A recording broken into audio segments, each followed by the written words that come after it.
আজকের পর্বে আলোচনা করব সপ্তম শ্রেণীর বাংলা বিষয়ের সেকেন্ড ইউনিট টেস্টের মডেল প্রশ্নপত্র নিয়ে। এই প্রশ্নপত্রটি তোমরা ভালো করে প্র্যাকটিস করে নিও এবং এর পরবর্তীতে আমি অন্যান্য বিষয়েরও মডেল প্রশ্নপত্র তোমাদের সামনে আলোচনা করব। এগুলো স্কুলের প্রশ্নপত্র, অবশ্যই তোমরা ভালো করে প্র্যাকটিস করবে। প্রত্যেকটি প্রশ্নের উত্তর আমি আজকের এই পর্বে আলোচনা করে দেব।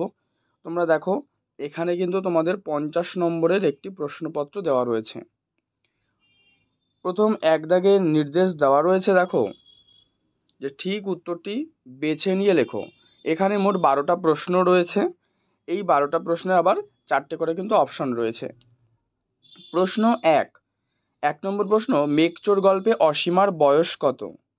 উত্তর করবে সঠিক 27 বছর, এটা কিন্তু সঠিক উত্তর। 2 প্যারামোসিয়ামের গমনাঙ্গ কি? উত্তর করবে সিলিয়া, এটা হচ্ছে প্যারামোসিয়ামের গমনাঙ্গ। ঠিক আছে। 3 নম্বর, বলো দেখি ঝাঁজ কেন জোয়ানের আরকে? এই যে আরক, এই আরক শব্দের অর্থ কি? উত্তর করবে নির্যাস। 4 নম্বর প্রশ্ন, যাদের রাজত্ব পৃথিবীতে চিরদিন অক্ষুণ্ণ তারা ছিলেন কি? তারা কিন্তু ছিলেন, উত্তর করে দেবে এখানে একেবারে দরিদ্র। এবারে তোমাদের পরবর্তী প্রশ্ন দেখো, 5 নম্বর রয়েছে, অশোক স্তম্ভ দিল্লিতে আনেন কে? তাহলে কে এই অশোক স্তম্ভ দিল্লিতে আনেন? তোমরা উত্তর করবে কিন্তু যে ফিরোজ শাহ তুগলক বা ফিরোজ তুগলক। কবিকে নীল রংটি ধার দিতে চায়, কে নীল রং ধার দিতে চায়? উত্তর মাছরাঙা কিন্তু কবিকে নীল রংটি ধার দিতে চায়। 7 নম্বর, কাতুকুতু দিলে গরু কেন করে? উত্তর করবে ছটফট। ওকে। 8 নম্বর প্রশ্ন, মানুষ যে দৌড়ে চ্যাম্পিয়ন তা হলো কি? তা হলো কিন্তু মনের দৌড়ে মানুষ কিন্তু চ্যাম্পিয়ন। পরবর্তী প্রশ্ন, দুন্দুভি কি?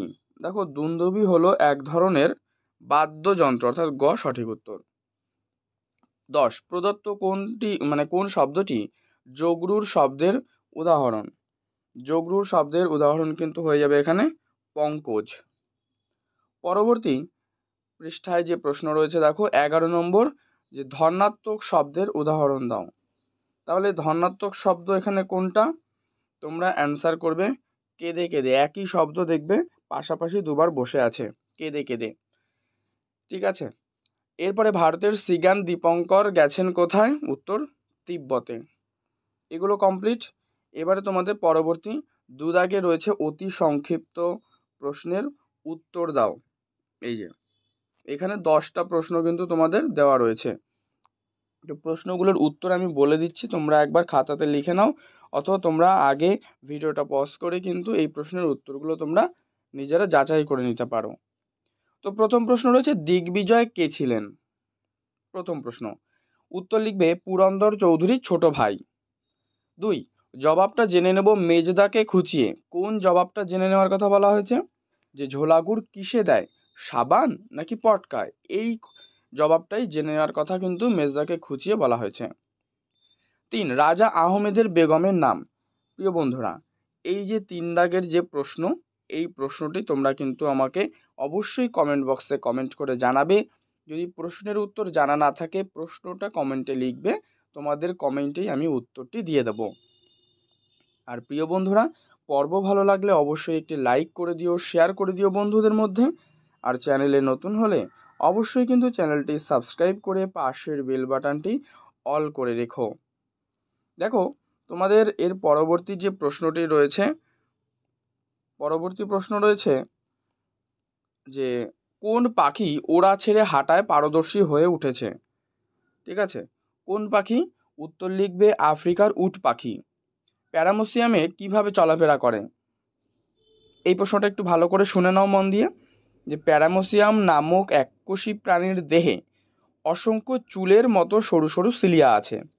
আর এই যে সিলিয়া, এর সাহায্যেই সে এগোতেও পারে, পিছুতেও পারে, মানে চলাফেরা করে। ঠিক আছে। এরপরে 6 রয়েছে, নোট বই কবিতায় কোন কোন পতঙ্গের উল্লেখ আছে? ফড়িং আর হচ্ছে আরশোলা। 7 কালকে কবিতায় কিসের সঙ্গে তুলনা করা হয়েছে? সময়। দুপুরে কারা কবিকে পেয়ে খুশি? রংতুলিরা। কুতুব মিনারের প্রথম তলার সাথে দ্বিতীয় তৃতীয় তলার পার্থক্য কোথায়? দেখো উত্তরটা প্রথম তলায় যা রয়েছে দ্বিতীয় তলায় তার একটা অংশ আর তৃতীয় তলায় আর একটা। উত্তরটা আমি বলে দিচ্ছি যে প্রথম তলায় কি কি। দেখো প্রথম তলায় রয়েছে হচ্ছে তোমাদের বাঁশি আর কোণের নকশা, ঠিক আছে, আর এটা হচ্ছে প্রথম তলা। এবার দ্বিতীয় তলায় দেখো, দ্বিতীয় তলায় শুধু বাঁশি আছে আর তৃতীয় তলাতে রয়েছে কোণের নকশা। বোঝা গেল তাহলে? ক্লিয়ার? 10, পুরন্দর কি সাংঘাতিক কাণ্ড করেছেন? মানে কোনটা? পুরন্দর সাহারা মরুভূমিতে 1 মাসে 100 ইঞ্চি বৃষ্টিপাত ঘটিয়ে সাংঘাতিক কাণ্ড করেছে। কমপ্লিট তোমাদের এই 2 দাগের যে 10টা প্রশ্ন ছিল, 10টা প্রশ্ন। এবারে তোমাদের দেখো এখানে 3 দাগের যে প্রশ্নগুলো রয়েছে, নিচের প্রশ্নগুলো উত্তর দাও। এগুলো 2 মার্কসের প্রশ্ন।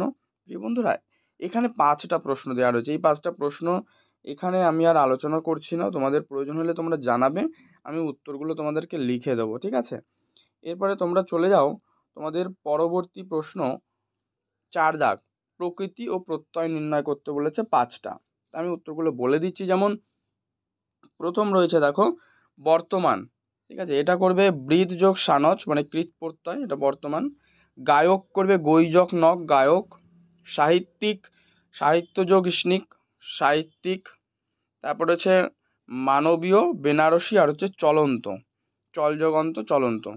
আর মানবীয় বেনারসি, ঠিক আছে, এই যে দুটো তোমরা জানাবে। 5 দাগে রয়েছে দেখো, 5 দাগ রয়েছে প্রবন্ধ রচনা। এখানে 5 মার্কসের রয়েছে 3টে, যার মধ্যে তোমাকে কিন্তু একটা করতে হবে। একটা হচ্ছে শিক্ষামূলক ভ্রমণ, একটা রয়েছে বাংলা ঋতু বৈচিত্র্য, আর একটা কিন্তু রয়েছে মানব জীবনে পরিবেশের প্রভাব। 3টের মধ্যে তুমি যে কোনো একটা লিখবে যেটা তোমার সহজ বলে মনে হবে, ঠিক আছে? এরপরে দেখো তোমাদের রয়েছে 6 দাগে এক কথায় প্রকাশ করো।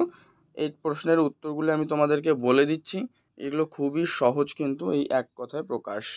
দেখো প্রথম প্রশ্ন কি রয়েছে, 1 নম্বর, এগুলো কিন্তু 1 মার্কসের প্রশ্ন, ঠিক আছে, 1 মার্কসের প্রশ্ন। তো প্রথম প্রশ্ন রয়েছে ঊর্ধ্ব ও বক্রভাবে যা গমন করে, উত্তর লিখবে তরঙ্গ। 2 নম্বর, আয় বুঝে ব্যয় করে যে, উত্তর করবে মিতব্যয়ী। 3 নম্বর, শিক্ষা লাভই যার উদ্দেশ্য, উত্তর হচ্ছে শিক্ষার্থী। 4 নম্বর, চৈত্র মাসের ফসল, উত্তর করবে চৈতালি। 5 নম্বর, এক স্থান থেকে অন্য স্থানে গমন করে যে, উত্তর লিখবে যাযাবর। এবং 6 নম্বর রয়েছে শ্বেতবর্ণের পদ্ম, এটা করবে পুণ্ডরিক। ক্লিয়ার? তোমাদের এই 5টা এক কথায় প্রকাশ। এরপরে তোমাদের আরও প্রশ্ন রয়েছে 7 দাগে। দেখো রয়েছে নিচের প্রশ্নগুলোর উত্তর দাও যে কোনো 3টে। এটা কিন্তু তোমাদের যে আরেকটি বই রয়েছে সেখান থেকে কিন্তু এটা নেওয়া হয়েছে। এই 4টে প্রশ্ন, তার মধ্যে তোমাকে 3টে করতে হবে, ঠিক আছে? তোমাদের দ্বিতীয় যে বইটি রয়েছে না, যে মাকু, সেই মাকু বইতে থেকে কিন্তু এই প্রশ্নগুলো নেওয়া। দেখো প্রথম প্রশ্ন কি বলা হয়েছে, যে হোটেলওয়ালা সোনা টিয়াও মাকুকে কি খেতে দিয়েছিল? সরুয়া ও রুটি। সং হপ্তায় কতবার গায়ের পোস্ট অফিসে যায়? 2 থেকে 3 বার। মাকু কি? দেখো মাকু হচ্ছে তাতে কাপড় বুনবার যে যন্ত্র দ্বারা পরনের সুতা চালানো হয়, সেইটাই হচ্ছে মাকু। আরও অন্যান্যভাবেও লেখা যায়, তো এটা আমি বলে দিলাম তোমাদেরকে। আর 4 নম্বর হচ্ছে সং জানোয়ারদের ভিটামিনের বদলে ভুলে কি খাইয়ে দিয়েছিল? এটা হচ্ছে কড়া জোলাপ খাইয়ে দিয়েছিল। তাহলে প্রিয় বন্ধুরা, আজকের এই পর্ব তোমাদের যদি ভালো লাগে অবশ্যই লাইক করে দেবে, শেয়ার করে দেবে বন্ধুদের মধ্যে। তোমাদের যদি কোনো বিষয় সংক্রান্ত প্রশ্ন সমাধানের প্রয়োজন হয় অবশ্যই কমেন্টে লিখবে। আর চ্যানেলে নতুন হলে অবশ্যই কিন্তু চ্যানেলটি সাবস্ক্রাইব করে পাশের বেল বাটনটি অল করে রেখো।